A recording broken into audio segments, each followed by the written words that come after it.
Hi, I'm Darren. And I'm Anthony. And this is another episode of Decoded where we talk about some of the news in technology of the week. Yep. And we got some big news, we got some small news, we got all kinds of news. All right, we're going to be talking about Microsoft first. We're going to be talking about Microsoft. We're going to be talking about Samsung. We're going to be talking about ride sharing. It's going to be a good episode. Wait. This is going to be fun. All right, so let's jump into Talk about Mr. I'm not going to say it because I'm going to... Satya Nadella. Yeah, you I know you have a tendency to call him Nutella, which is delicious and should be a compliment. But we're going to talk about Satya Nadella, and he actually penned a letter to the Microsoft employees today, Thursday, about some of the things that he would like to see Microsoft tackle going forward, things that they're going to have to address as a company as a whole, whether that is in hardware, software, or internal company changes. It's a long letter. It is a very long letter. I believe it's like 3,200 words. Yeah. And it's really heavy on the aspirational language and on the positivity, and like any CEO letter would be, you know. PR. Good PR stunt. Not a ton of specifics. You really have to kind of read between the lines and do a little bit of guesswork to really understand. There are no mistakes. They never make mistakes. They're just going to go forward and updating. Right, and like some of the big things that they talked about, there were some not surprises, but interesting topics that came up. One is, in the Ballmer era of Microsoft, they talked about being a devices and services company. It seems now that they're focused on what Nadella was saying as this mobile-first, cloud-first world. And that means, obviously, Microsoft will be focusing on, OneDrive for cloud storage, Azure and its Cloud OS for businesses. I'm really focusing in on being that productivity company, not so much in terms of its operating system, which we've already seen a drop-off in, but more so in Office with Office 365, and also just improving, their productivity apps, which they are well known for. Yeah, I guess what's going to happen is everything's going to start to converge, which is, I guess, the common theme on all the forefronts. So hopefully they'll fix the smaller problems that we see already with Windows, although Windows 8.8, 1001, 2000. So what I mean, that's a good question. Like, what are some things that you would like to see Microsoft tackle in the 2015 fiscal year? I think the first thing they got to start with is Windows. It's good on a touchscreen. We see it. It's good on a touchscreen, but not everybody has it on a touchscreen, and it still doesn't work on your desktop yet. It's still a little wonky. Well, what did you think of Update 1 when they? It was better. It's the start menu's there, but it was a lackluster start menu. It's still not as intuitive as it used to be, and it's still hard to find your apps. Even though there's little icons everywhere, it's still, you got to set it up. And I don't think that's well. They always they push it. Even Nadella mentions in the letter how that's the Microsoft platform, the Metro UI, and all that is it's personal. It's personal, sure. It's still not. It's not as personal as he thinks it is. Right. It could be a lot easier and simpler, but just based on your usability. But he also mentions kind of a focus on the dual user, which is this idea of a person who work and play, basically. Sure. I don't know how much of that is relative. I mean, if it's your machine, it's your machine. You're doing your work on it, and you want to play a game or surf the web. I mean, that's what it is. Work and life is almost, especially in New York City, it's kind of, that's what it is. Right. I'd like to see him take a look at the phones, though. Right. I mean, the phones, I think, is going to be, they just finished their acquisition of Nokia, so we'll be getting probably more cohesive experience there, closer relationships. And also, I think you and I agree that the Surface Pro 3 is finally a purchase-worthy device. Absolutely, it's probably one of their best devices they've made yet. One of the exciting things he kind of teased was like, we'll continue to create these new markets for us, like we did with the Surface Pro 3. Now, I don't know if that's like an allusion to possibly the Windows smartwatch that's supposed to be coming out in October. Could be. Maybe something completely different. I mean, they do have this tendency to try to create devices that don't exist so that they're the leaders in them. Well, I don't know. If Surface 3 is any indication, that's a good way to go. And then let's see what they do with the Xbox, how the Xbox will then talk to the computer, which hopefully will talk to the phone, which then will keep talking. So everything is just... They did have a reassuring dedication to Xbox. A lot of people have been a little it's been lagging behind the PS4, but Nadella thinks that it is one of the most powerful consumer brands out there. Well, they just launched the Kinect-less version, so that's selling well. And they have the Kinect for Windows now as well. Right, which they need to make an adapter for existing Xbox users, because I'm not going to buy another one. So third-party companies, if you're listening, start making, and if not, Microsoft, start making one.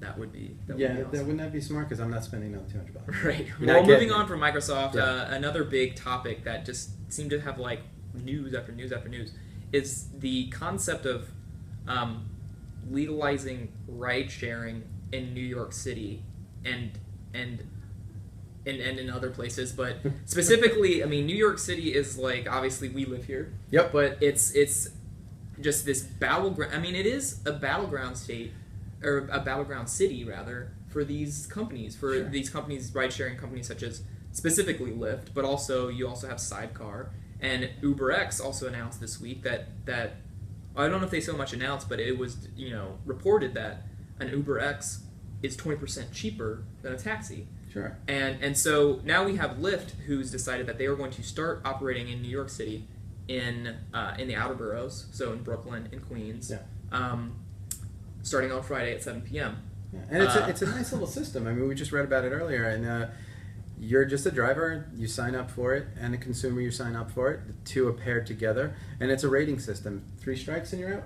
It's not 3 strikes and you're out. If you're a driver and you dip below 4.6, you don't get to drive anymore. Right. And if you're a user and the driver and the user rate each other, if either of you rate each other under a 3 or less, then you are never paired together again. Right. So it's kind of like a self-regulatory thing. And the cars are going to be nicer. Tons of cities already. The ride's going to be smoother, cleaner. Just you're going to get a better experience. So what's the blockade from them coming to New York? I think the Taxi Limousine Commission. Yeah, TLC. I think the old mafia kind of thing where they're just saying you guys can't come here, and if you do come here, things like your car might be impounded, might happen. That's not actually an idle threat. The TLC is saying if we catch cars operating as Lyft, they could be fined $2,000, their car impounded, all these kinds of things. It's this frustrating thing where it's like old guard trying to preserve its ways. Yeah, because they're not getting a piece of the action. That's what it is. They're not. Nobody's getting paid. It's just the two people are getting paid, and of course they're probably paying a little bit to Lyft. But it's a good service. I know.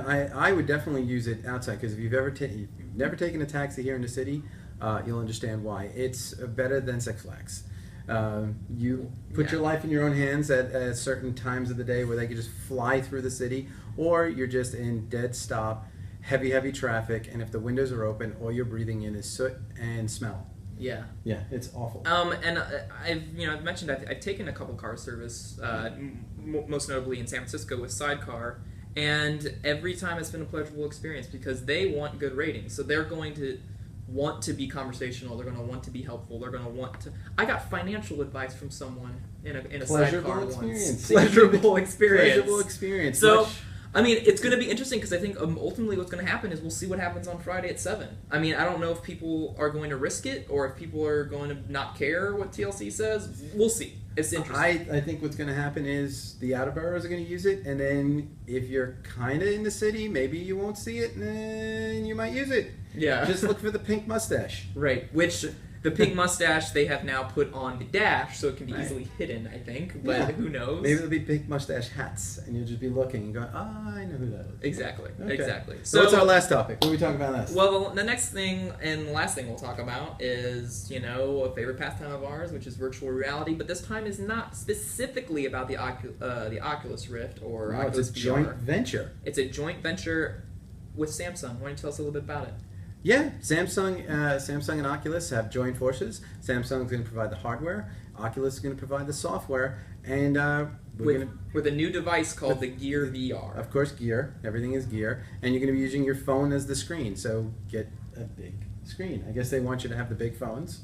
It's got to be a Samsung phone, I would assume, right? Of course. You Yes. think it's going to work with everybody? I doubt it. So your Samsung device, you're going to be popping it on, and then I guess the controls are going to be on the side because Oculus is a lot of this, and you'll snap your head off and it'll... So it's kind of like the Yeah, glass. I think it's going to be glass. I think it's going to be... In fact, they have headphones coming out that we've played with that have that kind of technology in it. It's pretty cool. I won't go any further until we decide to talk about them.